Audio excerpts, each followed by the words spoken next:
कल तक मैं आपसे जो बात कर रहा था वो अष्टांग हृदयम का एक हिस्सा था, जिसमें आबो हवा, तासीर, रहने वाला स्थान, उसका महत्व, वहाँ की मिट्टी, उसका महत्व वगैरह वगैरह। अब मैं सीधे आपके शरीर पर आ रहा हूँ। भागवत जी मनुष्य शरीर के बारे में ये कहते हैं कि ये मनुष्य का शरीर सबसे महत्वपूर्ण है और बहुत प्रयासों के बाद मिलता है। ये आपने कई बार सुना होगा। आपके पूर्व जन्म के बहुत सत्कर्म हो तो आपको मनुष्य शरीर मिलता है। और भागवत जी ने एक जगह कहा है कि आप ही हैं जो मोक्ष धारण कर सकते हैं।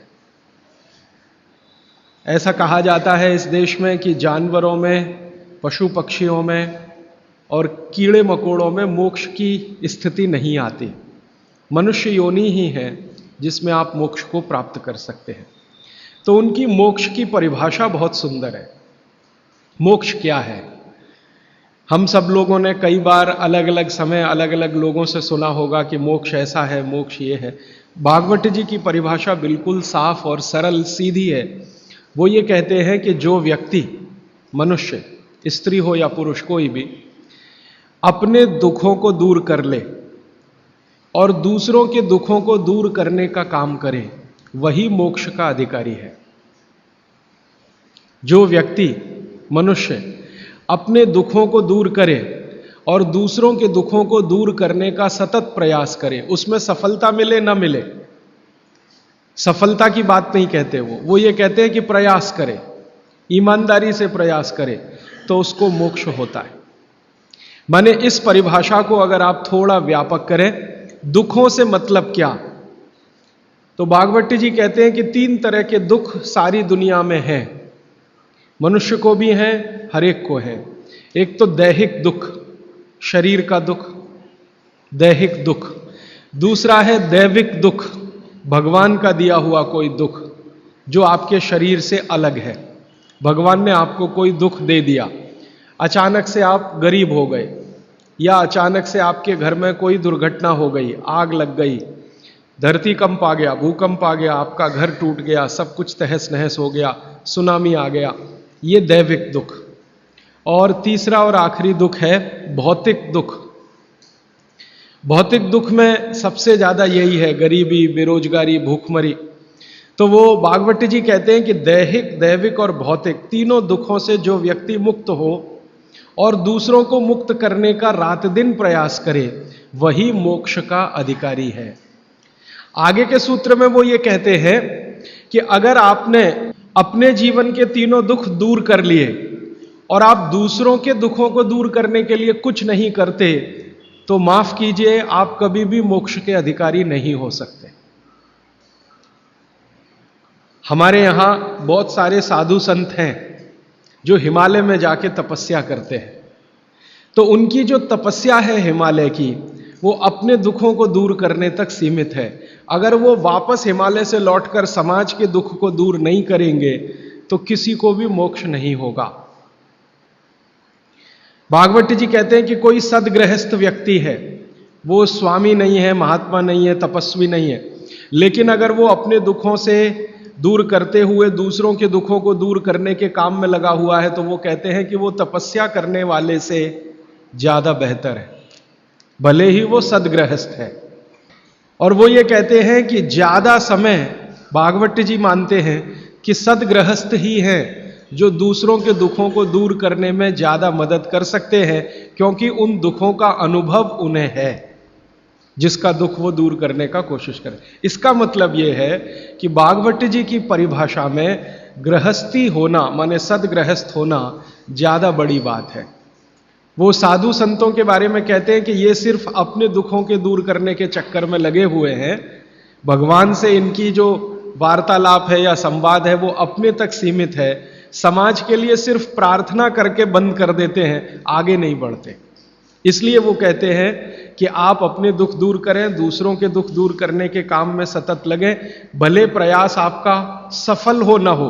सफलता की बात वो नहीं कहते, वो ये कहते हैं कि सफलता असफलता वो सब ईश्वर के हाथ में है, आपके हाथ में नहीं है। आप अगर प्रयास कर रहे हैं तो पक्का मानिए कि आपकी मोक्ष में जाने की तैयारी है।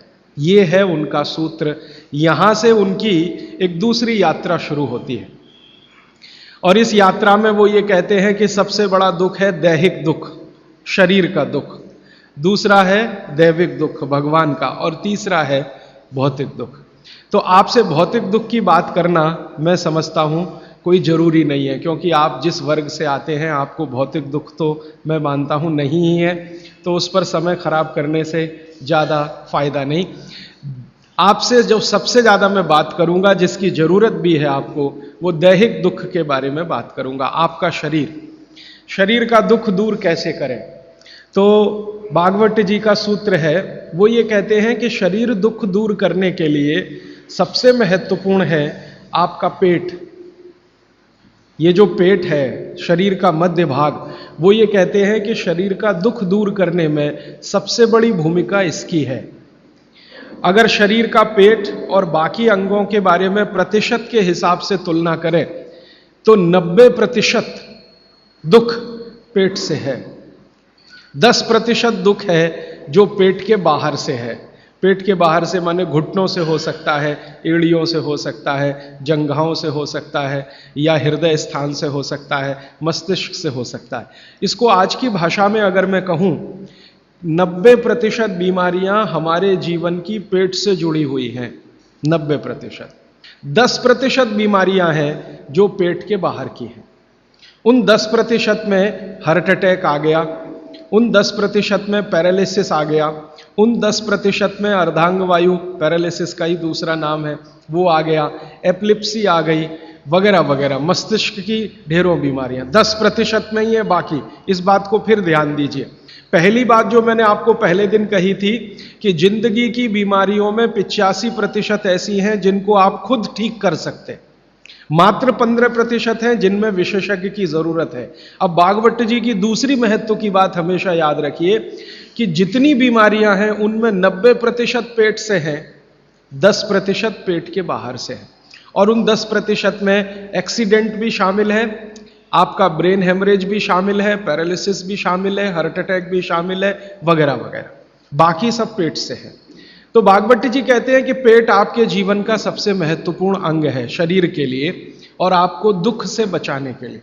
तो वो कहते हैं कि सबसे ज्यादा ध्यान आपको आपके पेट का रखना है। तो पेट का ध्यान जिंदगी भर आप रखें, उसके लिए उन्होंने सूत्रों की एक श्रृंखला बनाई है। ये सूत्रों का पालन करें तो जीवन में पेट से होने वाला कोई दुख नहीं होगा, माने 90% बीमारियां नहीं होंगी। और ये 90% बीमारियों की संख्या अगर गिनूं तो 148 है। माने आज से मैं जो सूत्र बताने जा रहा हूं, इनका पालन अगर आप करेंगे तो आप अपने जीवन में 148 बीमारियों से हमेशा बचेंगे। और भागवत जी का यह कहना है कि बीमारियों से बचना बहुत महत्व का है बनिस्बत की बीमारियों का इलाज करना। वो अंग्रेजी में अक्सर आपने सुना है, prevention is better than cure. तो आप अगर बीमारियों से बच रहे हैं तो वो कहते हैं कि ये सबसे महत्व का है। तो आप उनको, आज के सूत्रों को थोड़ा ज्यादा ध्यान से सुने। वैसे तो आप सभी सूत्र ध्यान से सुन रहे हैं, लेकिन आज के जो सूत्र हैं वो जिंदगी का फंक्शनल हिस्सा है। आप जानते हैं कि कोई भी सिद्धांत होता है उसका एक हाइपोथेसिस होता है और उसका एक फंक्शनल पार्ट होता है। तो आज से जो शुरू हो रहा है वो फंक्शनल पार्ट है। इस फंक्शनल पार्ट में सबसे पहला सूत्र भागवत जी का, भागवत जी के लिए उनके 7000 सूत्र सभी महत्व के हैं, सभी महत्व के। उन 7000 में से मैंने कुछ चुनकर निकाले हैं जो मुझे लगता है 2007 के हिसाब से बहुत महत्व के हैं। हो सकता है 3500 साल पहले कोई सूत्र बहुत महत्व के हों और अब 2007 में हमारी जीवन शैली के हिसाब से वो उतने महत्व के ना हो, क्योंकि भागवत जी ने जिस जीवन शैली में रहते हुए वो सूत्र लिखे हैं वो ऋषि मुनियों की जीवन शैली है। आपकी जीवन शैली और ऋषि मुनियों की जीवन शैली में थोड़ा अंतर है। तो आपकी जीवन शैली के हिसाब से मैंने जो सूत्र निकाले और जिनको मैं महत्व का क्रम देता हूं, उसमें सबसे पहला सूत्र, संस्कृत में वो कहते हैं कि पेट जिंदगी भर आपका अच्छा रहे, दुरुस्त रहे। इसका मतलब यह है कि आप जो कुछ भी खा रहे हैं उसका ठीक से आप पाचन करते रहे। वो कई बार ये लिखते हैं अपने सूत्रों में कि खाना महत्व का नहीं है, खाने को पचाना महत्व का है। आपने खाने को खाया ये इतना महत्व नहीं है, जिसको आपने खाया उसको पचाया ये ज्यादा महत्व का है। क्योंकि भोजन पचेगा तो रस बनेगा, उसी रस में से मांस, मज्जा, रक्त, मल, मूत्र, वीर्य, मेद ये सब बनेगा, अस्थियां बनेंगी और वही आपके शरीर के लिए आगे जीवन में काम आएंगी। तो खाया वो महत्व का, उससे भी ज्यादा महत्व का खाया हुआ पचाया। तो वो कहते हैं कि पेट हमेशा दुरुस्त रहे, माने पाचन क्रिया आपकी हमेशा अच्छे से चलती रहे, इसके लिए पहला सूत्र उन्होंने लिखा भोजनांते विषम वारी। ये पहला सूत्र मेरे हिसाब से, उनके हिसाब से नहीं, मेरे हिसाब से पहला सूत्र भोजनांते विषम वारी।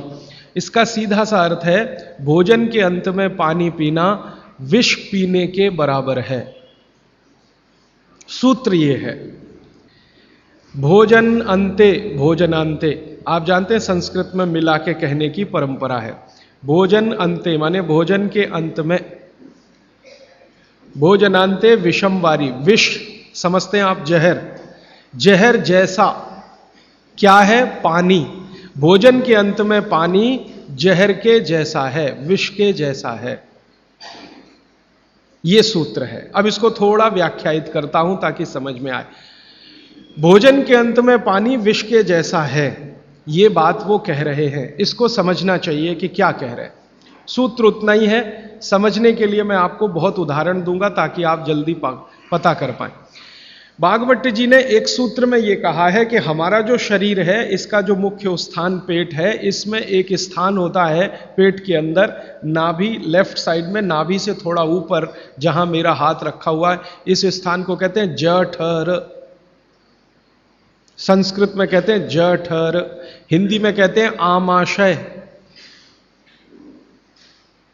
जठर, आमाशय, अंग्रेजी में चाहे तो एपिगैस्ट्रिकम।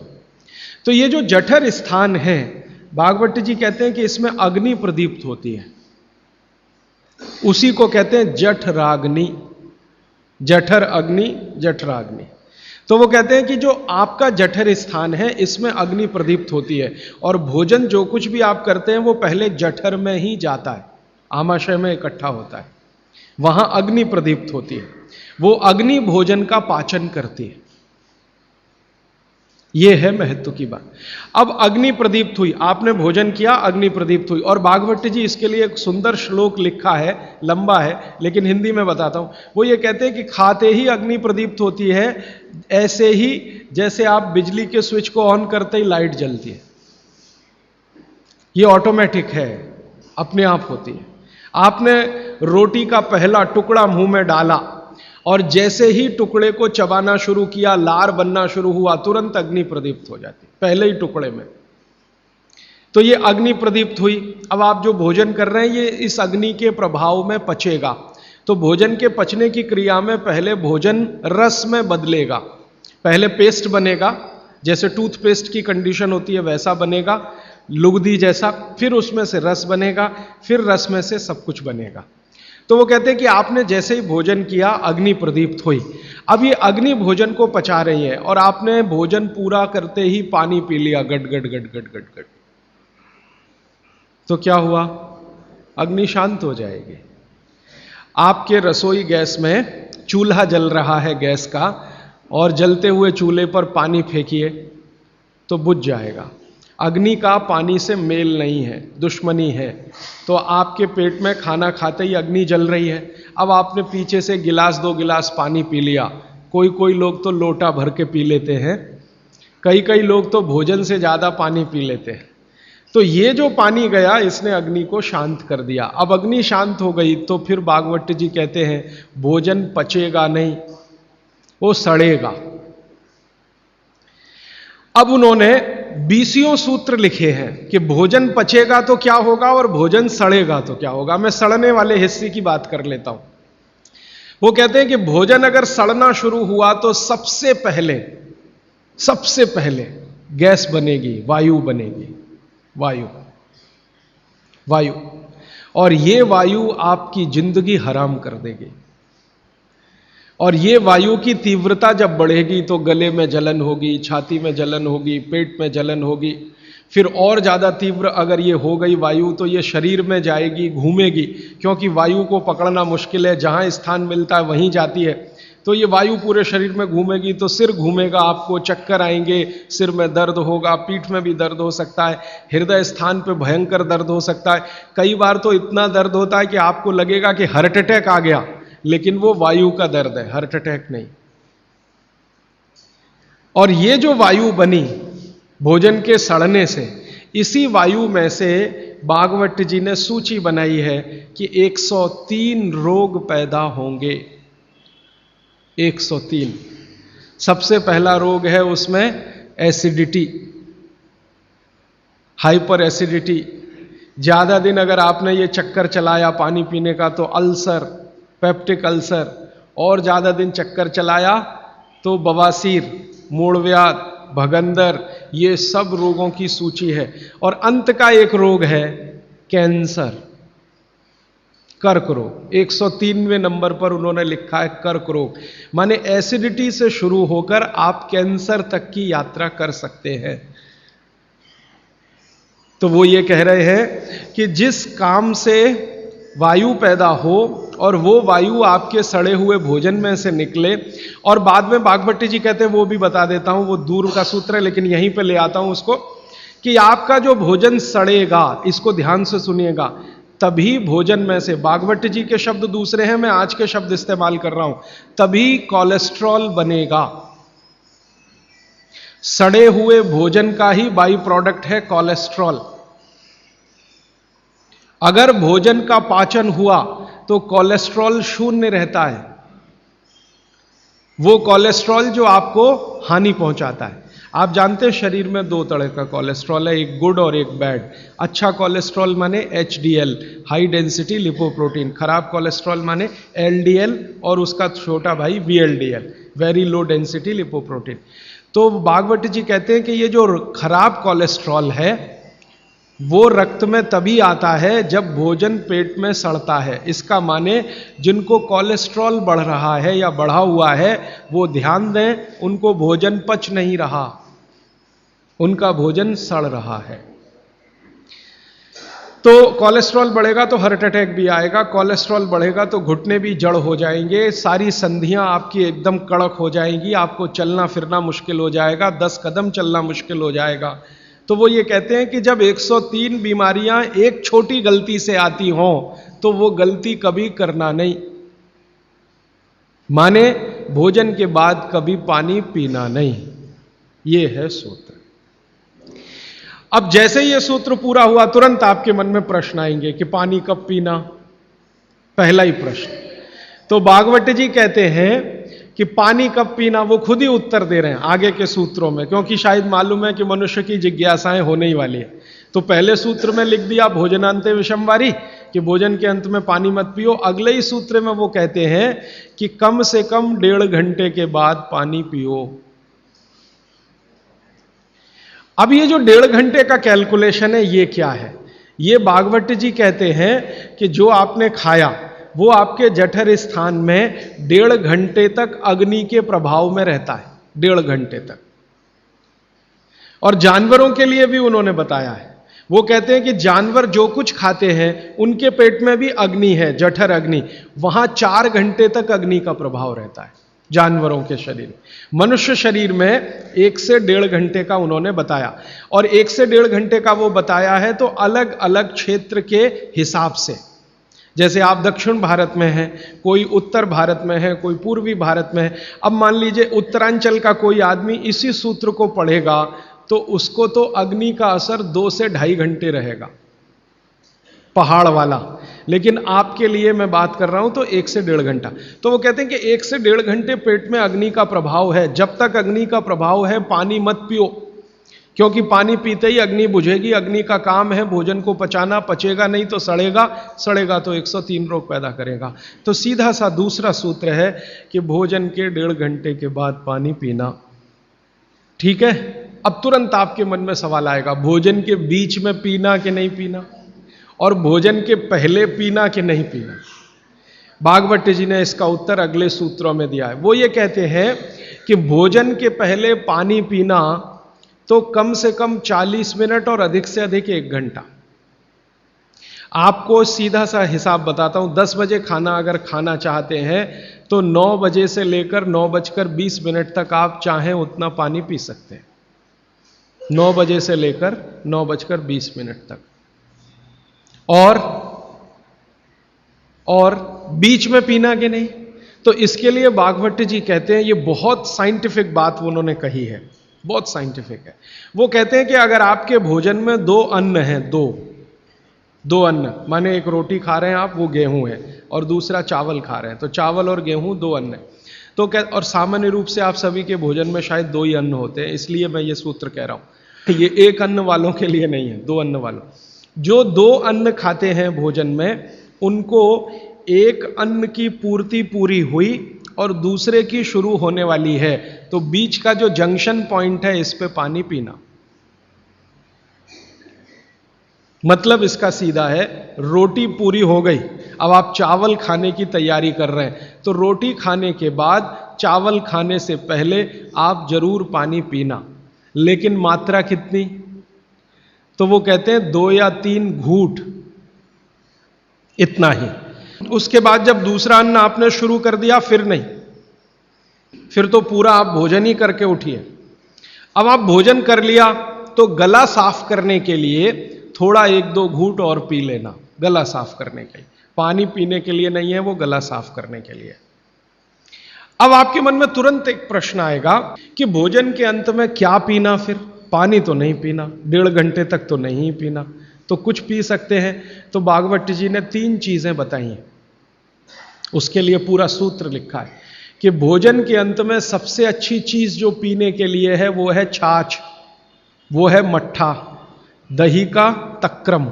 जो शब्द उन्होंने इस्तेमाल किया वो तक्रम, तक्रम माने यही है लगभग छाछ मट्ठा के आसपास की चीज, तक्रम। वैसे तक्रम की उन्होंने परिभाषा दी है कि दही को खूब अच्छे से मथने के बाद उसका मक्खन जो निकल गया, तो मक्खन निकालकर जो बचा वो तक्रम। मक्खन रह गया तो वो लस्सी, लस्सी पीने के लिए नहीं कह रहे, तक्रम की बात है।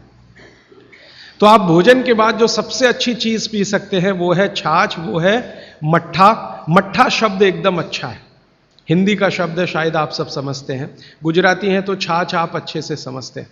तो छाछ पिए या मट्ठा पिए, ये सबसे अच्छी चीज। दूसरी सबसे अच्छी चीज उन्होंने बताई है वो है दूध, दूध दूसरी सबसे अच्छी चीज। और तीसरी सबसे अच्छी चीज बताई है फल का रस,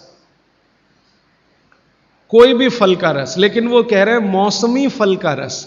जिस मौसम में जो फल आता है उसका रस, माने मौसम के विरुद्ध के फल नहीं।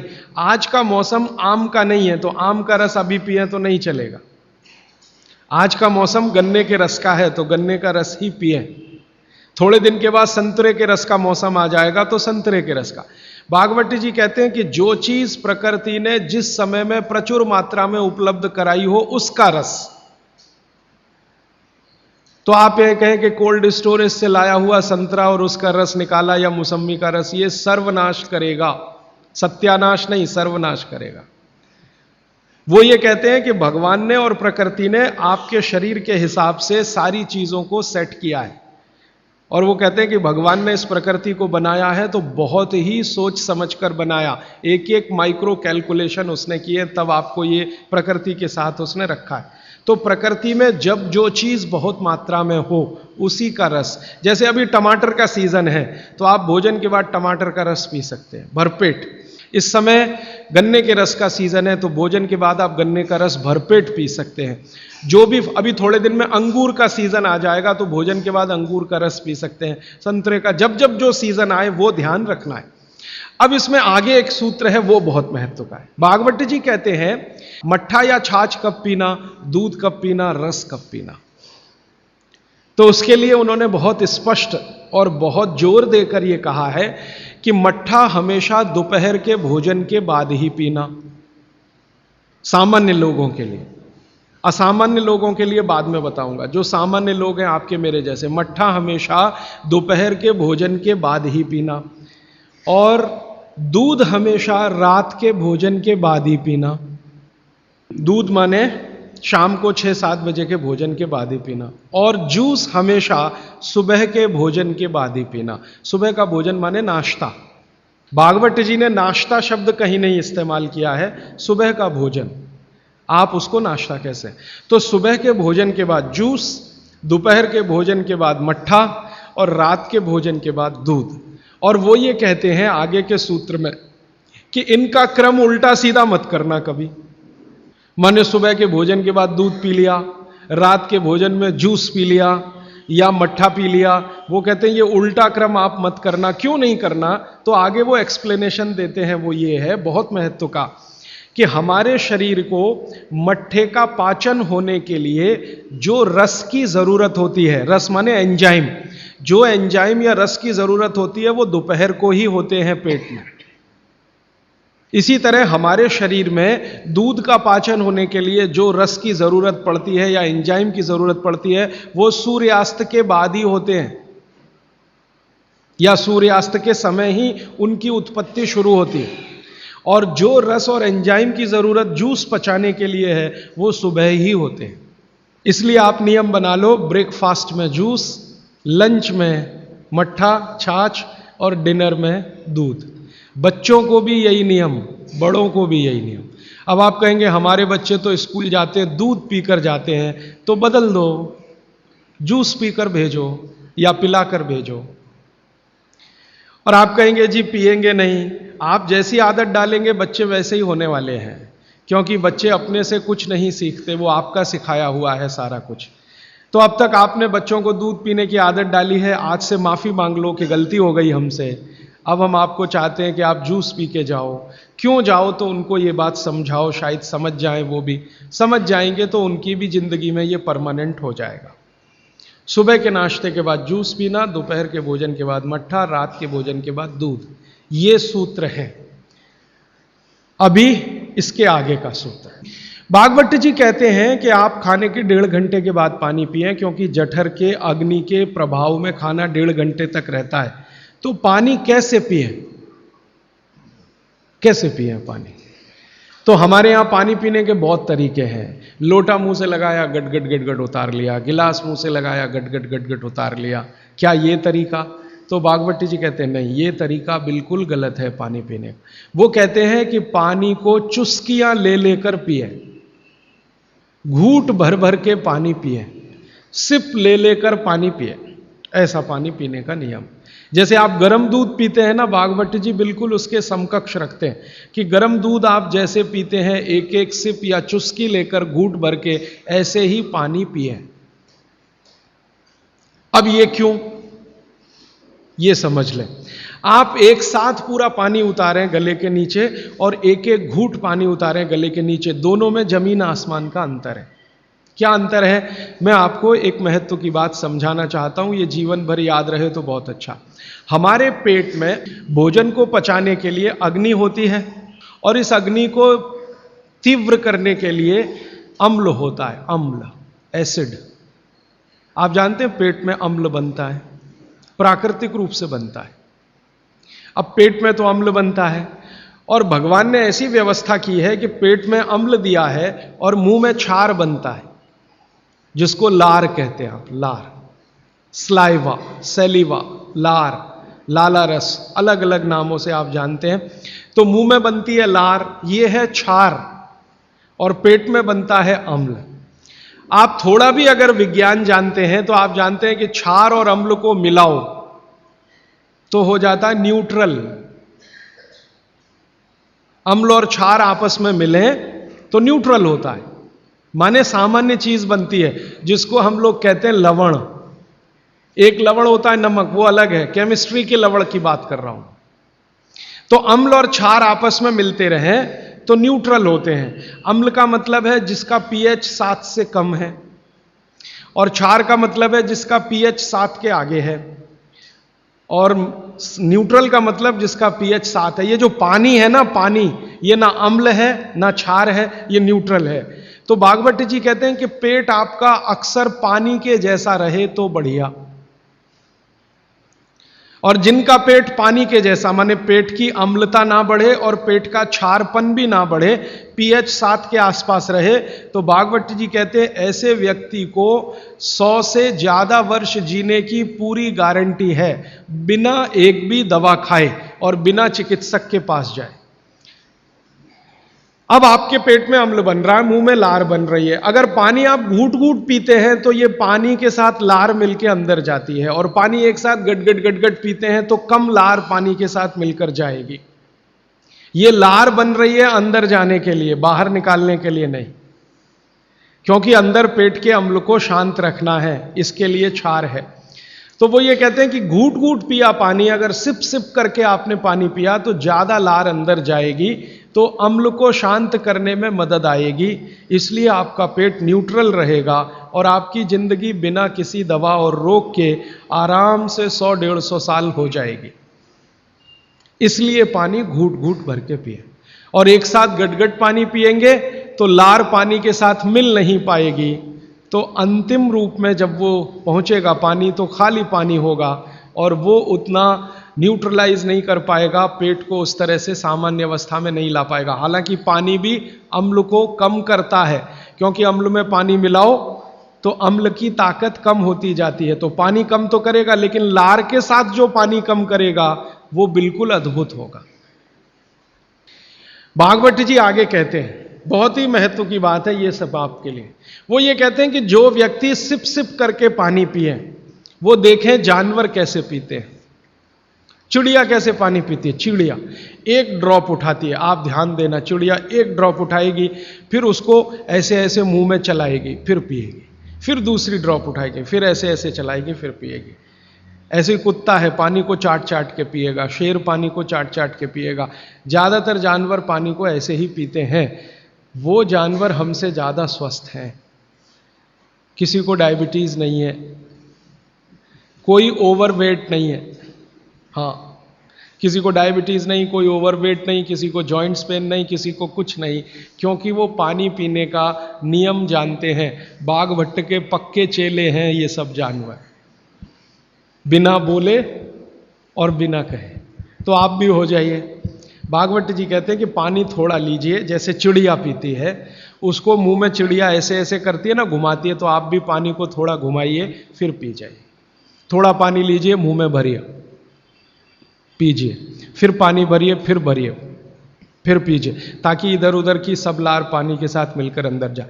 अब वो ये कहते हैं कि जो ऐसे पानी पी लेगा, कोई रोग आने की संभावना नहीं, माने आपके सारे रोगों की एक दवा। तो मैंने ये एक्सपेरिमेंट शुरू किया, ये मैंने पढ़ा था 6 साल पहले। भागवत जी को मैंने 6 साल पहले पढ़ना शुरू किया, 3 साल पढ़ने में लग गया और 3 साल समझने में लग गया। तो 6 साल पहले मैंने ये सूत्र पढ़ा था। मैंने कहा यार, कुछ लोग हैं जो बीमार हैं बहुत, मैंने कहा तुम करके देख लो, भागवत कह रहे गलत तो रिजल्ट आने वाला नहीं। तो आपको सुनकर हैरानी होगी, हमारे जो दोस्त हैं, सहयोगी हैं, जिनका वजन बहुत ज्यादा था, उन्होंने पानी सिप सिप करके पीना शुरू कर दिया, और भोजन के 1.5 घंटे के बाद पानी पीना शुरू। ये 2 सूत्रों का ही परिणाम है कि सबके वजन पहले से आधे हो गए। एक तो मेरा दोस्त है जिसको मैं कभी आपके सामने खड़ा कर सकता हूं, 140 किलो का था वो, और 1.25 साल हो गया, लगभग अभी 1.5 साल है, अब 70 किलो का है, बिना कोई दवा खाए, बिना भोजन में कोई बदलाव किए, सिर्फ पानी पीने का तरीका बदला। फिर मैंने डॉक्टरों से बात की कि ये चक्कर क्या है, तो उन्होंने कहा बात सीधी सी ये है कि जो लार है ना, ये दुनिया की सबसे अच्छी औषधि है, इसकी मेडिसिनल प्रॉपर्टी सबसे ज्यादा है। आपने जानवरों को देखा होगा, उनको कभी भी कोई चोट लगे तो वो अपने लार से ही ठीक कर लेते हैं, चाट चाट के, क्योंकि उसमें मेडिसिन है। तो मनुष्य की लार में भी है।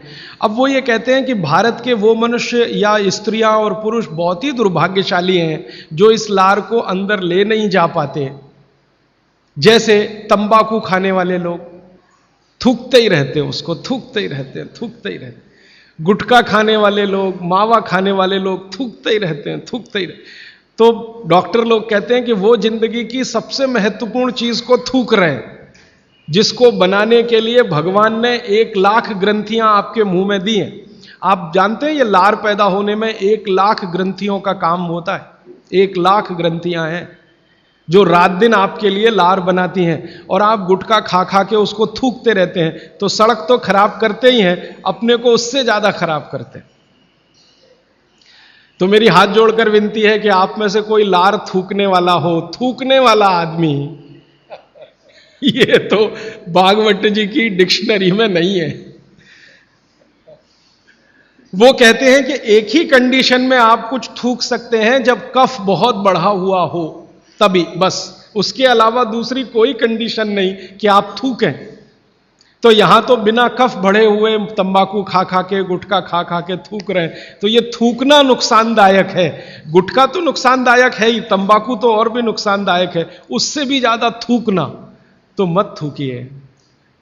तो फिर आप कहेंगे जी पान खाएं, तो पान खाने के लिए नियम बताया, बहुत माइक्रो लेवल पे कैलकुलेशन है भागवत जी। वो कहते हैं कि पान खाओ तो कत्था मत लगाओ, बिना कत्थे का पान खाओ, थूकने की गरज ही नहीं, क्योंकि जो भी खाओगे वो चूना है, कैल्शियम है, तो अंदर जाएगा, और वो कैल्शियम क्या क्या अद्भुत काम करेगा वो कल बताने वाला हूं मैं। तो वो कहते हैं कि पान भी खाना है तो थूकना नहीं है, कत्था है तो थूकना पड़ेगा, कत्थे बिना ही पान खाओ। माने हमारे पुराने पूर्वज और बुजुर्ग जो तंबाकू का नहीं, कत्थे का नहीं, सिर्फ चूना लगा के जो पान खाते हैं, वो बागभट्ट के चेले सब के सब शिष्य उनके। तो वो कहते हैं पान भी खाना तो थूकना नहीं है, जो मुंह में लार के साथ पान है वो अंदर ही जाए, क्योंकि पान और चूना दोनों ही मेडिसिन है। एक वातनाशक है और दूसरा पित्तनाशक है, और कफ का भी नाश करता है। पान तो पित्त और कफ दोनों का नाश करता है, और चूना वात का नाश करता है। तो वो कहते हैं कि पित्त और कफ का नाश कर दिया पान ने, चूने ने कर दिया वात का, तो वात पित्त कफ तीनों ही संतुलित हैं, तो पान खा के तो जिंदगी भर निरोगी रह सकते। ये है। तो आपको पानी पीना है घूट घूट भर के, ताकि ज्यादा लार अंदर जाए, और पानी को बच्चों की तरह से मुंह में घुमाइए, जैसे बच्चे अक्सर करते हैं ना, वो बहुत अच्छी क्रिया है। ठीक है, अब आगे चलता हूं। आगे का एक सूत्र है भागवत जी का कि पानी कभी भी पिए तो ठंडा ना पिए। पेट को दुरुस्त रखने के लिए ही हैं ये सारे सूत्र आज जो मैं कह रहा हूं। पानी जब भी पिए तो ठंडा ना पिए। कैसा पानी पिए जी? तो वो कहते हैं कि आपके शरीर का तापमान देखें, उसके अनुसार के तापमान का ही पानी पिए, माने शरीर के तापमान के बराबर का पानी पिए, माने गुनगुना पानी पिए। गुनगुना शब्द है। एक शब्द कोमट, कोमट शब्द गुजराती है नहीं, मराठी है शायद। हाँ, गुनगुना पानी पिए। नवसे का पानी कहते हैं राजस्थान में, नवसे का हल्का गरम गुनगुना पानी पिए। कभी भी पानी की गर्मी शरीर के तापमान के ऊपर ना हो, ऐसा पानी पिए। तो अब आपका शरीर का तापमान है 37 डिग्री, तो 37 डिग्री अगर आप पानी को लेके जाएंगे तो वो गुनगुना ही होता है। रूम टेम्परेचर के ऊपर रहता है, बॉडी टेम्परेचर के बराबर रहता है। तो ऐसा पानी पिए, गुनगुना ही पानी पिए। क्यों? अभी मन में प्रश्न आएगा क्यों? हम तो जी ठंडा पानी पीते हैं, फ्रिज का पानी पीते हैं, बर्फ डाला हुआ पानी पीते हैं। तो भागवत जी इसको बहुत अच्छे से समझाते हैं, और आधुनिक विज्ञान का इसमें मैं जोड़कर आपको समझाता हूं। आप अगर ठंडा पानी पी रहे हैं, कल्पना करिए, तो पानी क्या करेगा? पेट में जाएगा सीधा सीधा, और पेट को ठंडा बनाएगा। जिसका जैसा गुण है वही तो करेगा ना। बर्फ का गुण है ठंडा करने का, तो बर्फ डालकर पानी में आप पी रहे हैं, तो बर्फ का गुण वो पानी में आ गया। अब पानी आपके पेट को ठंडा करेगा। अगर पानी ने पेट को ठंडा किया, तो अगर पेट ठंडा हो गया पानी के असर में, तो शरीर ठंडा हो जाएगा, क्योंकि शरीर के सारे ऑर्गन पेट से ही जुड़े हुए हैं, चाहे वो आपका हार्ट हो, चाहे किडनी हो, चाहे लीवर हो। और अगर शरीर ठंडा हो गया, तो जय राम जी की, जाइए यमराज के पास, यहां फिर आपके लिए कुछ नहीं है। तो पानी अगर पेट में गया और उसने पेट को ठंडा कर दिया, तो आप ठंडे हुए तो मर जाएंगे, मृत्यु आएगी। तो कभी भी ठंडा पानी ना पिए, एक विश्लेषण। दूसरा विश्लेषण कि अगर पानी आपने ठंडा पिया और आपका पेट जीवित है, जीवित होने से मतलब फंक्शनल है, काम अच्छे से कर रहा है, तो तुरंत पेट उस पानी को गर्म करने पर लगेगा। आपका जो जठर स्थान है ना, वो तुरंत उस पानी को गर्म करने पर लगेगा। तो पानी को गर्म करने के लिए उसको अतिरिक्त ऊर्जा की जरूरत पड़ेगी, और अतिरिक्त ऊर्जा उसको रक्त में से आएगी। तो शरीर के सब हिस्सों का रक्त पेट की तरफ जाएगा। थोड़ी देर के लिए शरीर के सारे हिस्सों का रक्त जो पेट की तरफ गया है, उसने बाकी हिस्सों में रक्त की कमी कर दी। मान लीजिए हृदय का रक्त पेट में चला गया, ब्रेन का रक्त पेट में आ गया, क्योंकि ब्रेन का सबसे पहले आता है, क्योंकि ग्रेविटी का फोर्स है ना काम करता है, तो ब्रेन का सबसे पहले आता है, हृदय का उसके बाद आता है। दूसरे अंगों का रक्त सब पेट की तरफ गया, तो बाकी अंगों को रक्त की कमी आई। और ये कमी हर समय ऐसे ही आती रहे, आप ऐसे ही ठंडा पानी पीते रहे, ऐसे ही कमी आती रहे, पीते रहे, कमी आती रहे, तो एक दिन वो अंग काम करना बंद कर देंगे, क्योंकि उनको रक्त की सप्लाई कम हुई है। और वो अंगों ने काम करना बंद किया तो ब्रेन हेमरेज हो गया, वो अंगों ने काम करना बंद किया तो पैरालिसिस हो गया, वो अंगों ने काम करना बंद किया तो हार्ट अटैक हो गया। तो ये सारी बीमारियों को क्यों बुलाते हैं ठंडा पानी पी के? माने ठंडा पानी ना पिए। भागवत जी का मैंने मेरे जीवन में भी देखा। दुनिया में कुछ ऐसे लोग हैं जो एकदम चिल्ड वाटर पीते हैं। अमेरिका में, यूरोप में ज्यादा लोग चिल्ड वाटर पीते हैं। पानी को फ्रिज में रखते हैं और वो रखा रहता है 4-5 दिन, खूब ठंडा हो जाता है, फिर ऊपर से बर्फ डालते हैं, फिर पीते हैं। इतना ठंडा पानी पीते हैं।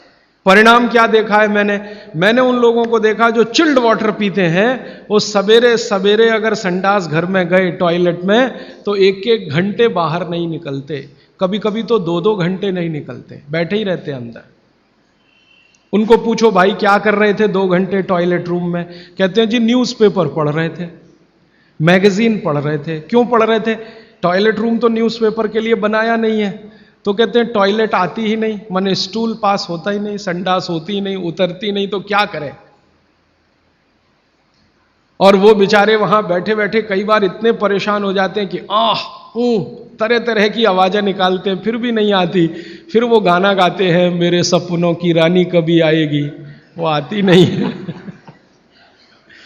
और कभी कभी जब बहुत ज्यादा परेशान हो जाते हैं ना, तो एक गाना गाते हैं, एक बार आजा आजा आजा, वो तब भी नहीं आती।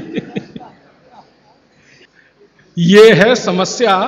माने मैं कहना ये चाहता हूं कि जो लोग बहुत ठंडा पानी पिएंगे, उनको एक बीमारी है, वो है कॉन्स्टिपेशन, कब्जियत, कोष्ठबद्धता, बद्ध कोष्ठ होना। कॉन्स्टिपेशन का मतलब आपकी जो इंटेस्टाइन है ना, लार्ज इंटेस्टाइन, वो एकदम ऐसी संकुचित हो गई, ऐसे रहना चाहिए उसको, वो हो गई संकुचित। ये ठंडे पानी का असर है। तो अगर आपकी लार्ज इंटेस्टाइन ऐसी हो गई, तो आपकी जिंदगी भी ऐसी ही हो जाएगी। इसलिए कभी भी ठंडा पानी ना पिए। अब परसों एक बात मैंने कही थी कि फ्रिज का रखा कुछ ना खाएं, तो ये पानी भी उसी का हिस्सा है। फ्रिज का रखा हुआ पानी ना पिए, बर्फ डाला हुआ पानी ना पिए, आइसक्रीम कभी भी ना खाएं, क्योंकि वो भी ठंडी है। और मैं आपको एक विनम्रता पूर्वक कह देता हूं, वो बात वैसे आगे आएगी। भागवत जी कहते हैं कि 2 विरुद्ध चीजें एक साथ ना खाएं कभी भी, तो गर्म भोजन और ठंडी आइसक्रीम कभी ना खाएं। अक्सर मैं शादियों में, बारातों में जाता हूं, तो वहां मैंने देखा है कि भोजन गर्मा गर्म कराएंगे, अंत में आइसक्रीम जरूर खिलाएंगे। सर्वनाश, बुला बुला के हमारा सत्यानाश करते हैं। इनविटेशन देकर बुलाएंगे, आओ हमारे यहां मेहमान बनकर, तो पहले गर्म खाना खाओ, पीछे से ठंडी आइसक्रीम खाओ, ना मरो तो जल्दी मर जाओ। ऐसा आजकल आतिथ्य इस देश में चल रहा है। पहले कहते थे अतिथि देवो भव, अभी अतिथि दुश्मन भव। तो ये जो ठंडे होने की बात है, ये यहीं पर मैंने आपको जोड़ दी है। वैसे ये कल भी आने वाली है, परसों सॉरी। तो आपके जीवन में ये नियम बहुत ध्यान से पालन करें, सूत्र पालन करें कि पानी हमेशा घूट घूट पिए, ठंडा पानी कभी ना पिए, भोजन के 1.5 घंटे के बाद पानी पिए। अभी चौथा सूत्र, आज का आखिरी सूत्र। भागवत जी कहते हैं कि सुबह का जीवन आपका जब शुरू होता है, दिन का जीवन आपका शुरू होता है, माने आप जब सोकर उठते हैं तभी से आपका दिन शुरू होता है, तो दिन की शुरुआत में सबसे पहले पानी पिए। दिन की शुरुआत में सबसे पहले पानी पिए, माने सुबह उठते ही पानी पिए, ये है मतलब कहने का। दिन की शुरुआत में सबसे पहले पानी पिए, माने सुबह उठते ही पानी पिए। आयुर्वेद के विभिन्न चिकित्सकों ने और वैद्यों ने इसको कहा ऊषा पान करें।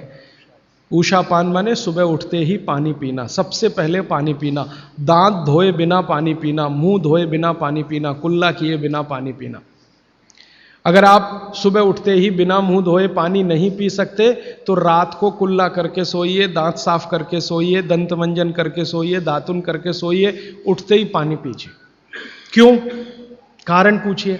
कारण उसका यह है कि रात भर जब आप सो रहे थे तो शरीर की सारी क्रियाएं तो शिथिल हो जाती हैं, लेकिन ये लार बनने की क्रिया ज्यादा शिथिल नहीं होती, ये चालू रहती है। तो रात भर आपने लार बनाई है, मुंह में जगह जगह जमा है, वो अंदर जाना बहुत जरूरी है, क्योंकि वो बेशकीमती है। भागवत जी कहते हैं कि ब्रह्म मुहूर्त की जो लार होती है वो बाकी 24 घंटों में सबसे ज्यादा कीमती है। तो सुबह सुबह जो लार बन रही है ये अंदर जानी ही चाहिए, इसलिए बिना कुल्ला किए पानी पीने का नियम है। इसी को ऊषापान कहा जाता है। तो सुबह उठते ही पानी पिएं। कितना पिएं जी? तो उन्होंने 1 से 1.25 लीटर का कैलकुलेशन दिया वयस्कों के लिए। वयस्क माने 18 से 60 साल, 1 से 1.25 लीटर। और 18 से नीचे वाले जो लोग हैं उनके लिए 1.25 लीटर माने 750 ग्राम, और 60 के ऊपर वालों के लिए भी 750 ग्राम, 750 ग्राम। 750 ग्राम माने कम से कम 2 गिलास बुजुर्गों के लिए, 2 गिलास बच्चों के लिए, और 3 गिलास आपके उम्र के लोगों के लिए। कम से कम इतना पानी पिए। पीने का तरीका मैंने बता दिया, वो घूट घूट सिप सिप करके ही पीना है, मुंह में घुमा घुमा के पानी पीना है। भागवत जी ने ये जो कहा ना सुबह की लार बहुत कीमती होती है, मैंने इस पर थोड़े कुछ एक्सपेरिमेंट किए पिछले एक आध साल। बहुत सारे कुछ पेशेंट ऐसे हैं जिनको डायबिटीज़ है, और डायबिटीज़ की कंडीशन में आप जानते हैं कि कोई घाव हो जाए, घाव तो जल्दी भरता नहीं। तो मेरे पास ऐसे कुछ 8-10 पेशेंट हैं जिनको ऐसी ही कंडीशन है। डायबिटीज़ होने के कारण शरीर में फुंसी हो गई, फोड़ा हो गया, घाव बढ़ गया, वो भरता नहीं। मैंने उनको दवाएं बंद किया होम्योपैथी का। फिर मैंने कहा भैया, भागवत जी ने कहा कि सुबह की लार बहुत कीमती है, तुम ऐसा करो सुबह उठते ही जो लार है ना उसको लगाओ तुम्हारे घाव पे, और आप देखेंगे चमत्कार। 15 से 20 दिन में घाव भरना शुरू, 3 महीने में बिल्कुल बराबर। एक तो मेरे पास गैंग्रीन का पेशेंट है, गैंग्रीन हुआ, डॉक्टर कहता था पैर काटना ही पड़ेगा इसका, कुछ होता नहीं अभी और कोई। उसने बेचारे ने साल भर लार लगा लगा के ही अपना ठीक कर लिया। तब मेरे समझ में आया कि जानवर हमसे ज्यादा होशियार, चोट लगते ही वो चाटना शुरू कर देते। फिर मैंने एक और एक्सपेरिमेंट किया। मेरे पास कुछ छोटे बच्चे हैं जिनको चश्मे हैं आंखों पर। अब उनके माँ बाप बहुत परेशान है कि ये चश्मा कैसे उतरे, मोटे मोटे चश्मे हैं छोटे बच्चों। तो मैंने उनको भी सिखा दिया, देखो सवेरे सवेरे सोकर उठो और मुंह का थूक आंख में लगाओ काजल की तरह से। तो बच्चों ने चालू कर दिया। बच्चे बहुत भोले होते हैं, सीधे होते हैं, कोई भी बात अगर समझ में आए तो करते। अब आपको हैरानी होगी कि चश्मे उतर गए सिर्फ ये लार लगाने से। आप भी करके देख लीजिए जिनको भी चश्मे। बस अंतर इतना है कि बच्चों को जल्दी उतरे, आपको थोड़ा देर में उतरेंगे लेकिन उतर जाएंगे। उम्र ज्यादा बढ़ेगी तो थोड़ा दिन करना पड़ेगा, कम उम्र में बहुत जल्दी उतर जाए। आंखों की रोशनी बढ़ानी है तो मुंह की लार सुबह सुबह की आंखों में लगाइए काजल की तरह से। और एक बताता हूं, एक बीमारी आती है जिसको हम कहते हैं कंजक्टिवाइटिस, आंखों की बीमारी है। अक्सर उसमें आंखें लाल हो जाती हैं, आंखों में बहुत जलन होती है, जैसे खून उतर आया हो आंखों में, वो कंडीशन हो जाती है।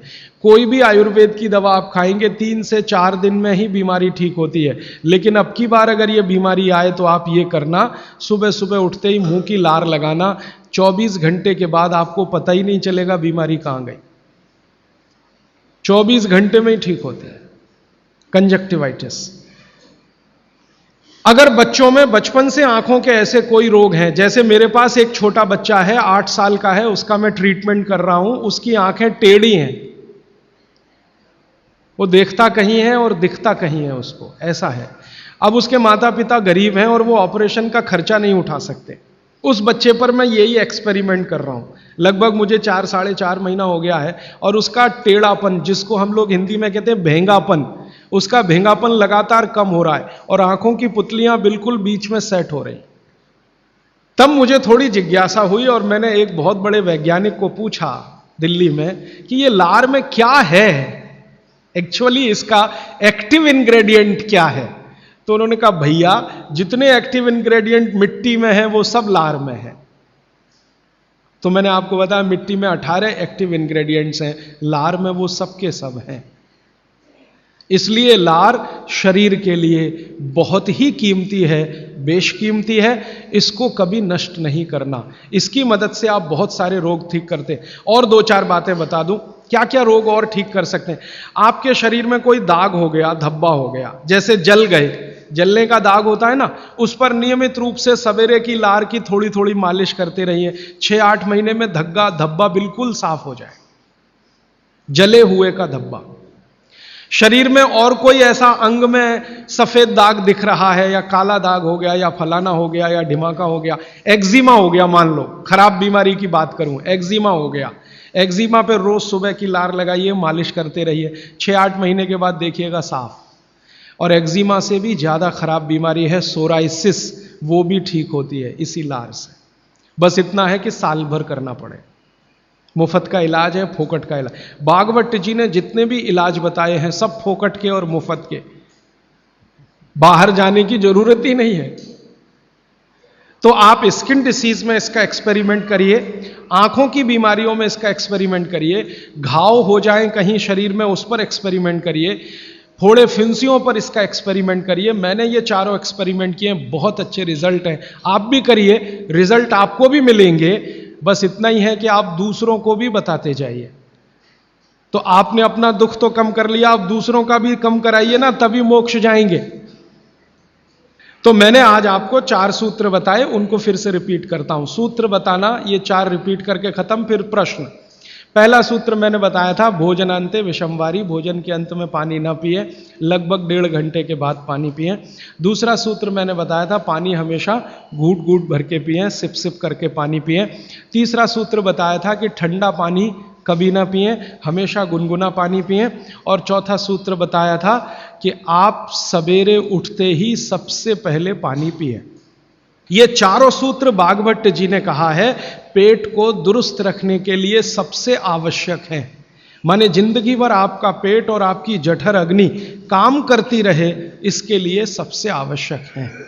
ठीक है, अब आपके प्रश्नों के लिए आधा घंटे का समय। हाजी भाई, आपने कहा कि उषापान करना चाहिए, उषापान भी गुनगुना पानी होना चाहिए, हाँ। या कैसा भी पानी? देखिए उषापान, दूसरी बात, पान जो कहा आपने खाने के लिए, तो पान के साथ क्या क्या लेना चाहिए? हाँ, बहुत अच्छा सवाल। मैं दूसरे प्रश्न का पहले उत्तर दे दूं, पान के साथ क्या क्या लेना चाहिए। भागवत जी ने पान खाने के लिए बताया है कि एक तो पान जो खाएं वो ऐसा पान हो जिसका स्वाद कसैला हो। कसैला, कसैला स्वाद माने देशी पान, सीधी सी बात है। विलायती पान मत खाइए, देशी पान खाइए। तो स्वाद जितना कसैला होगा, पान उतना अच्छा होगा। और भागवत जी ने एक बहुत गहरी बात कही है, जिसको मैं 2-3 दिन बाद वैसे एक्सप्लेन करने वाला हूं, कि जो चीज का रंग जितना ज्यादा गहरा हो, जो प्रकृति की पैदा की गई वस्तु का रंग जितना ज्यादा गहरा हो, वो उतनी ही बड़ी औषधि है। जैसे देशी पान ज्यादा गहरा हरे रंग का होता है और विलायती पान हल्के हरे रंग का होता है। तो भागवती जी कहते हैं हल्के रंग की चीजें मत खाइए, गहरे रंग की चीजें खाइए। तो गहरे रंग वाला पान खाइए, गहरे रंग की जो भी चीजें हैं भरपेट खाइए। जैसे बैंगन है गहरे रंग का, जामुन है गहरे रंग का, टमाटर है गहरे रंग का। ये सब एंटी कैंसरस है, एंटी डायबिटिक है, एंटी कैंसरस है, एंटी अस्थमेटिक है। इनकी क्वालिटीज आज की विज्ञान ने भी प्रूव किया है। आज का विज्ञान ये कहता है कि जो भी रंग है किसी भी वस्तु में, वो भगवान का दिया हुआ कोई ना कोई ऐसा रस और एंजाइम है जो आपको गंभीर बीमारियों से बचाता है। तो वो कहते हैं गहरे रंग का पान खाइए, माने कसैला उसमें ही स्वाद होगा, तो गहरा पान खाइए। उसमें क्या मिलाएं? उसमें सबसे ज्यादा चूना। तो कितना चूना मिलाएं? तो कहते हैं कि एक पान में 1 ग्राम से ज्यादा चूना नहीं मिलाइए कभी भी। 1 ग्राम 1 ग्राम आप समझते हैं इतना होता है। चने का दाना होता है ना, आधा तोड़ो और उसका आधा कर लो, इतना 1 ग्राम होता है। चने का दाना आधा तोड़ो तो 2 हिस्से हुए, ये 2 हिस्से के 4 कर दो और वो 1 हिस्सा जो है वो 1 ग्राम। तो उतना आप चूना लगाइए उस पर। फिर चूने के साथ क्या खाएं आप, उसमें सौंफ खाएं। सौंफ का नियम उन्होंने बताया, सौंफ खाएं। दूसरा कहते हैं कि इसमें थोड़ी अजवाइन डालें, अजवाइन 2-4 दाने, ज्यादा नहीं। और वो कहते हैं लवंग डालें, लवंग माने लौंग। और कहते हैं बड़ी इलायची। और वो कहते हैं कि गुलाब के फूल का रस, मतलब गुलकंद जिसको आप कहते हैं। ये चीजें उन्होंने बोली हैं पान में नियमित रूप से खाने के लिए। अब इसमें उन्होंने जो बोली नहीं है वो बात ध्यान रखिए। सुपारी कहीं नहीं कहा, कत्था कहीं नहीं कहा, तो मैंने सुपारी और कत्था छोड़कर ही पान खाएं। ठीक है, तो पान में क्या खाएं। दूसरा इन्होंने जो आपने पूछा कि सुबह का जो ऊषा पान का पानी है वो भी गुनगुना होना चाहिए। बागभट्टी जी कहते हैं जरूर गुनगुना होना चाहिए, जरूर गुनगुना। वो एक ही कंडीशन में कहते हैं कि अगर आप तांबे के बर्तन का रखा हुआ पानी सुबह पी रहे हैं तो उसको गुनगुना करने की जरूरत नहीं है, बाकी सभी पानी को गुनगुना करके ही पीना चाहिए। क्यों? ये जो तांबे के बर्तन में रखा हुआ पानी है उसमें वही क्वालिटी है जो गुनगुने पानी में है, इसलिए ताम्र पात्र के पानी को सुबह गर्म करने की जरूरत नहीं। रात में आपने भर के रखा, सुबह उठकर पी लिया। बाकी कोई भी पानी स्टील के बर्तन वाला है तो गुनगुना करिए, आप मिट्टी के घड़े का पानी है तो गुनगुना करिए। और आपके पास क्या होता है पानी भरने के लिए? और तीसरा कोई, एल्यूमिनियम में तो पानी कभी मत रखिए, प्लास्टिक में पानी कभी मत रखिए। स्टील वेसल्स में है तो गुनगुना करके ही पीजिए। स्टील वेसल माने स्टेनलेस स्टील के वेसल में पानी है तो गुनगुना ही पीजिए, मिट्टी के बर्तन का पानी है तो गुनगुना ही पीजिए। ताम्र पात्र एक उन्होंने कहा कि जिसके पानी को गर्म करने की जरूरत नहीं, सीधे पी सकते हैं। आप बोलेंगे जी क्या रोज दिन भर ताम्र पात्र का पानी पी सकते हैं? तो जरूर पी सकते हैं, 3 महीने, इसके आगे नहीं। ये आप जरा सोचिए ध्यान से। वो ये कहते हैं 3 महीने आप पी सकते हैं लगातार ताम्र पात्र का पानी, फिर बीच में 15-20 दिन का ब्रेक दे दीजिए, फिर 3 महीने पी सकते हैं, फिर 15-20 दिन का ब्रेक दे दीजिए, फिर 3 महीने पी सकते हैं। ये ब्रेक दे देकर पी सकते हैं। लगातार पिएंगे तो तांबे की अधिकता से होने वाली जो बीमारियां हैं वो हो जाएंगी। हां, सुबह तो लगातार पी सकते हैं, सुबह की तो कोई बात नहीं, ये पूरे दिन की बात हो रही है। कोई लोग ऐसे हैं कि पूरे दिन ही तांबे के बर्तन का पानी पीते हैं, तो बागभट्टी जी ये कहते हैं कि 3 महीने लगातार पीजिए पूरे दिन, फिर उसके बाद 15-20 दिन ब्रेक दे दीजिए, 15-20 दिन को दूसरा पानी पी, फिर आप वापस 3 महीने कर सकते हैं, फिर ब्रेक दे दीजिए, फिर तो 24 घंटे वाले जो लोग हैं ताम्र पात्र का पानी पीने वाले, उनके लिए यह नियम है। सुबह का तो ताम्र पात्र का ही सबसे अच्छा है जी। भोजन के बाद जो रस और मट्ठा पीने के लिए बताए थे आप, तो क्या ये आम्रदायी को शांति करेगी? हाँ, बहुत अच्छा सवाल है, बहुत अच्छा सवाल। देखिए इस सवाल को मैं और थोड़ा विकसित करूं, मैं इंतजार कर रहा था कोई पूछे तो मैं बताऊं। यह सवाल कुछ इस तरह का है कि मट्ठा है ना, उसमें पानी ही है, आप जानते हैं, शायद उसमें 90% तक पानी है, दही तो सिर्फ 10% होता है। और जूस पी रहे हैं उसमें भी पानी ही है, और दूध पी रहे हैं उसमें भी पानी है। अब बागभट्टी जी एक तरफ तो कह रहे हैं कि खाने के बाद पानी मत पियो, और दूसरी तरफ कह रहे हैं मट्ठा जरूर पियो, दूध जरूर पियो और फल का रस पियो, तो उसमें तो पानी ही है। तो क्या वो पानी जठर अग्नि को शांत नहीं करेगा? प्रश्न ये है। ये पूरा नहीं पूछ पाए, मैंने पूरा कर दिया। तो क्या वो पानी जठर अग्नि को शांत नहीं करेगा? इसका बहुत ही सुंदर एक्सप्लेनेशन बागभट्टी जी करते हैं। वो ये कहते हैं कि पानी का जो गुण है वो अपना कुछ नहीं, ये बात ध्यान से समझिए, पानी का जो गुण है वो अपना कुछ नहीं है। पानी को जिस पात्र में रखा है या जिसमें मिलाया है उसी का गुण वो धारण करता है। आपने एक पुराना गाना सुना है, पानी रे पानी तेरा रंग कैसा, फिर आगे है जिसमें मिला दो उस जैसा। तो पानी का रंग, गुण और धर्म तीनों ही वही होते हैं वो जहां मिल गया। तो आपने पानी को मिलाया दही में, तो अब वो पानी का गुण नहीं है, अब वो दही का गुण धारण करेगा। पानी को आपने मिलाया जूस में, माने फल में, तो फल के जो गुण हैं वो पानी में आ जाएंगे। और पानी है दूध में, तो दूध के सारे गुण वो धारण कर लेगा। तो पानी अगर सीधा पी रहे हैं इंडिपेंडेंट, तब उसके अपने गुण धर्म होते हैं, लेकिन मिलाया हुआ पानी जब भी किसी वस्तु के साथ आप पिएंगे तो उस वस्तु का गुण पानी में आएगा। इसलिए मट्ठा पीने को खुली छूट है, पेट भर के पीजिए। दूध पीने को खुली छूट है, पेट भर के पीजिए। जूस पीने को भी खुली छूट है, सादा पानी मत पीजिए। अब दही का गुण क्या है?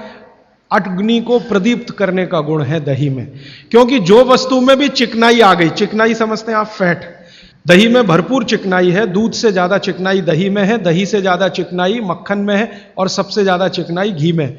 तो भागवती जी कहते हैं कि जिस वस्तु में भी चिकनाई है वो अग्नि को और भड़काएगी। आप जो है ना घी डालते हैं यज्ञ में, तो अग्नि भड़कती है कि नहीं? ऐसे ही पेट में घी खाएंगे, दही खाएंगे, दूध पिएंगे तो अग्नि और प्रदीप्त होती है, माने खाने को और जल्दी से पचाएगी।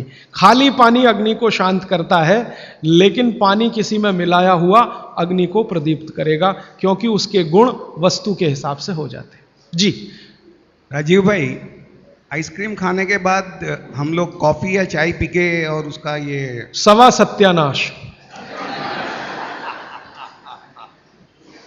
रीजन बताऊंगा परसों, क्योंकि ये परसों आने वाला है। देखिए मैं बताता हूं आपको, अभी बता दूं, कोशिश करूंगा शॉर्ट में बताऊं, क्योंकि और प्रश्न के लिए उत्तर के लिए समय रहे। कभी भी कोई गर्म चीज आप जैसे ही खाते हैं, कोई भी गर्म चीज, चाय पिया या कॉफी पिया या गर्म दूध पिया या गर्म खाना खाया, तो पेट फिर वही काम पे लग जाता है। क्या काम है पेट का? पहले ज्यादा गर्म वस्तु को पेट के तापमान पर लाता है पेट। आपका पेट का तापमान वही है जो मुंह का है, और बगल का तापमान मुंह का तापमान में थोड़ा अंतर रहता है, लगभग 1 से 1.5 डिग्री। तो पेट का तापमान लगभग 39 से 40 डिग्री के आसपास है। अब आपने 40 डिग्री से ऊपर की कोई वस्तु खाई, जैसे चाय पी, तो वो 40 से ऊपर की ही है, कॉफी 40 से ऊपर की है, तो तापमान अंदर जो है ना 55 डिग्री 60 डिग्री अगर चाय का है, तो पेट उसको पहले 40 डिग्री पे लाएगा, और उसके लिए एंटी रिएक्शन होता है, पानी को ठंडे से गर्म करेगा, फिर गर्म से ठंडा। तो ये काम में जब तक पेट लगा हुआ है, तब तक आपने कोई ठंडी चीज खा ली, जैसे उन्होंने कहा आइसक्रीम खा ली, कॉफी के बाद आइसक्रीम खा ली।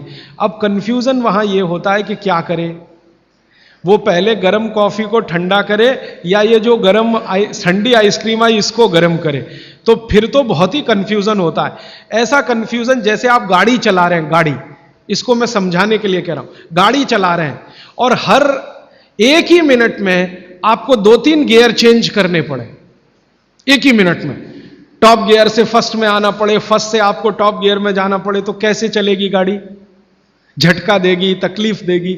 ऐसे ही पेट में है कि पेट का एक गियर पड़ा हुआ है, वो गर्म कॉफी को ठंडा करने में लगा हुआ है, तब तक आपने आइसक्रीम खा के अब पेट को गियर चेंज करना पड़ेगा तुरंत, तो इसमें हो जाएगी समस्या। इसलिए कॉफी चाय के बाद ठंडी आइसक्रीम कभी भी ना खाएं, और ठंडी आइसक्रीम के बाद चाय कॉफी कभी भी ना पिए। गरम भोजन के साथ कभी भी आइसक्रीम और बर्फ आदि ना खाएं, और बर्फ आदि के साथ गरम भोजन ना करें। आपने पानी पीने का तरीका बताया कि सिप बाय सिप लेना, क्या उसका भी कोई तरीका है कि खड़े खड़े पानी पीना या बैठ? हाँ, बहुत अच्छा सवाल है, ये मैं कल बात करूं, क्योंकि कल वो सूत्र आने ही वाला है। जी देखिए, इन्होंने एक बहुत अच्छा सवाल पूछा है। दूध को भागवत जी ने बोला है शाम को ही पीना है। अब इनका प्रश्न यह है कि हम सुबह चाय पीते हैं, कॉफी पीते हैं, तो दूध उसमें होता ही है, तो क्या करें? भागवत जी के किसी भी शब्दकोश में चाय भी नहीं है, कॉफी भी नहीं है, क्योंकि भागवत जी 3500 साल पहले हुए। ये चाय कॉफी तो 250-300 साल पुरानी है, ज्यादा से ज्यादा 400 साल पुरानी।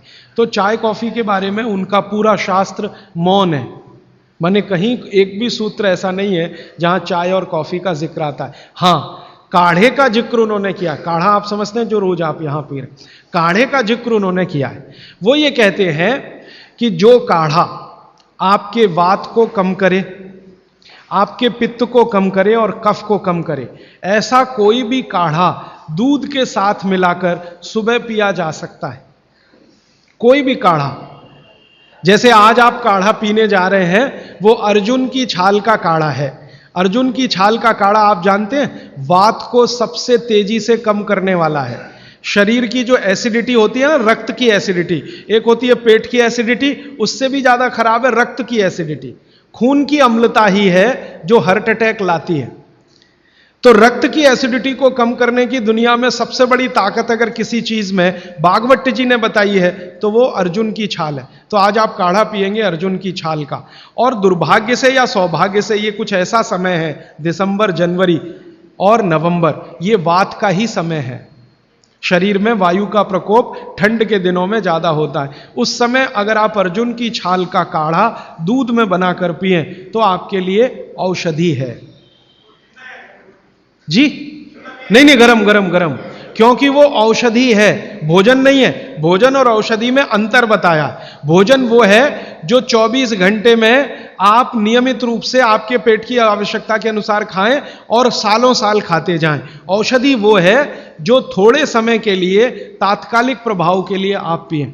तो ये काढ़ा औषधि है। सुबह के अगर समय नवंबर, दिसंबर, जनवरी, ये 3 महीने हैं जो वात के महीने माने जाते हैं।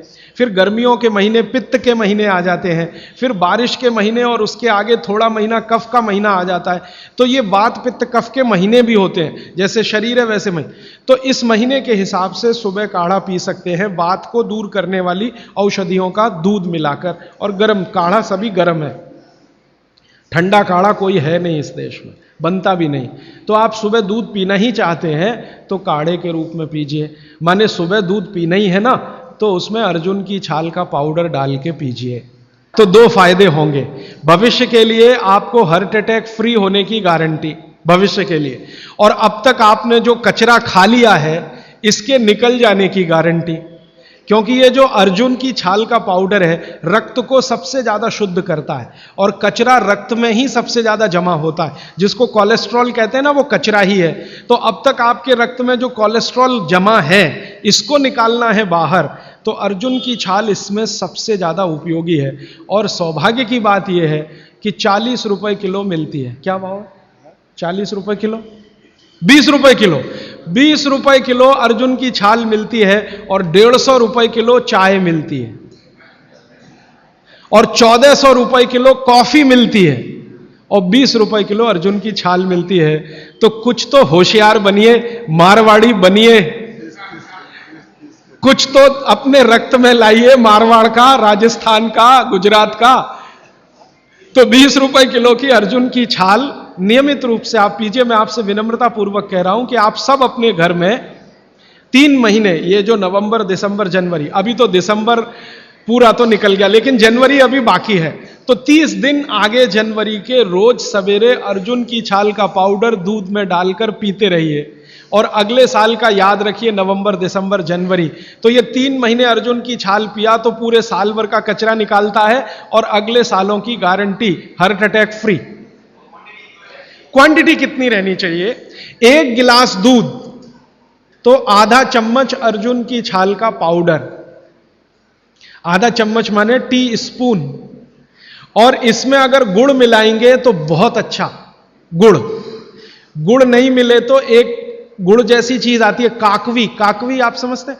गुड़ को बनने से पहले की स्टेज है, वो तरल गुड़ होता है, तरल गुड़, लिक्विड फॉर्म का गुड़, वो काकवी कहलाता है। तो या तो काकवी या तो गुड़, नहीं मिले तो खांड, खांड आप समझते हैं? और कुछ भी नहीं मिले तो बूरा, शक्कर नहीं, क्योंकि बागवती जी की सूची में कहीं शुगर नहीं है, क्योंकि शुगर बनती नहीं थी। 3500 साल पहले गुड़ बनता था, काकवी बनती थी, खांड बनती थी, बूरा बनता था। चीनी बनना 200-250 साल से शुरू हुआ है। जी, मिश्री बहुत अच्छा, बहुत अच्छा आपने कहा, मुझे भूल गया, मैं आपसे पहले ही कहना चाहता था। मिश्री, मिठाइयों में मिश्री सबसे ऊंचे स्थान पर है, गुड़ से भी ऊंची है मिश्री। तो मिश्री मिले शुद्ध तो वो डालिए आपके अर्जुन की छाल और दूध के काढ़े में, नहीं तो गुड़ डालिए, नहीं तो काकवी डालिए, नहीं तो खांड डालिए, अंत में कुछ नहीं मिलता तो बूरा डालिए। और बूरा वो वाला जो राजस्थान में बनता है, बिहार में बनता है, उत्तर प्रदेश में, यहां का नहीं, चीनी को पीस के बूरा, वो चीनी ही है, बूरा नहीं है। सोंठ है तो बहुत अच्छा है। सोंठ जो है, अर्जुन छाल सोंठ अगर मिला के उपयोग करें तो सर्वोत्तम वातनाशक काढ़ा होता है, सर्वोत्तम। अर्जुन छाल और सोंठ दोनों का ही गुण है वात को खत्म करने का, तो वात के रोगी तो जरूर पिए इसको। और वात के रोग क्या क्या हैं आप जानते हैं, कल और परसों में और विस्तार से बताने वाला हूं, और किताबों में तो पूरी लिस्ट है, वात के रोग क्या, पित्त के क्या, कफ के क्या। ये घुटने का दर्द, कमर का दर्द, कंधे का दर्द, हार्ट अटैक, डायबिटीज, ये सब वात के रोग हैं। कहा जाता है कि दाल और दही साथ में नहीं लेना चाहिए, बहुत जन कहते हैं। तो हम दाल चावल खा लेते हैं और उसके बाद अगर खाने के बाद छाछ पी लेंगे तो क्या वो सही रहेगा? दाल चावल के साथ छाछ, दाल चावल खा लिया मैंने खाने में, उसके बाद खाने के बाद छाछ पीना चाहिए। देखिए इसमें सूत्र ऐसा है, मैं आगे बताऊंगा, ये थोड़ा आज के समय के हिसाब से बहुत जरूरी भी है। जैन अगर आप में से कोई है तो मेरी बात तुरंत समझ जाएंगे। द्विदल समझते हैं, एक दाल के जिसके दो, द्विदल के साथ दही का निषेध है। भागवत जी ने भी कहा है, महावीर स्वामी ने भी कहा है, गौतम ऋषि ने भी कहा, सबने कहा द्विदल के साथ दही का निषेध है। तो अब इनका प्रश्न है कि हमने तो दाल चावल खाया, चावल तो ठीक है, दाल तो द्विदली है, अरहर की खाएं, मूंग की खाएं, मसूर की खाएं, तो द्विदल है। तो द्विदल के साथ दही कैसा? तो उसके लिए भागवती जी कहते हैं कि कभी भी द्विदल के साथ अगर दही खाएं तो अच्छा है ना खाएं, लेकिन खा रहे हैं तो दो बातों का ध्यान रखें कि दही की तासीर बदलें और उसकी तासीर को बदलकर जैसी दाल है वैसी तासीर करें, माने दही का प्रोटीन कंटेंट बढ़ाएं, वैसे तो है और ज्यादा बढ़। तो इसके लिए बहुत सरल उपाय है आपके रसोई में। रसोई में 3 चीजें ऐसी हैं जो दही की तासीर को तुरंत बदलती हैं। एक तो है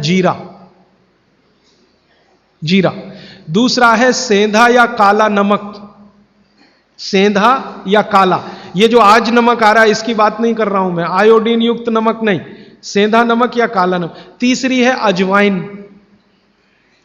तो मेरा ऐसा निवेदन है कि अगर आप ताक पी रहे हैं दाल चावल के साथ तो अजवाइन का, जीरे का बघार ले लें और थोड़ा सेंधा नमक डाल लें, फिर पी लें।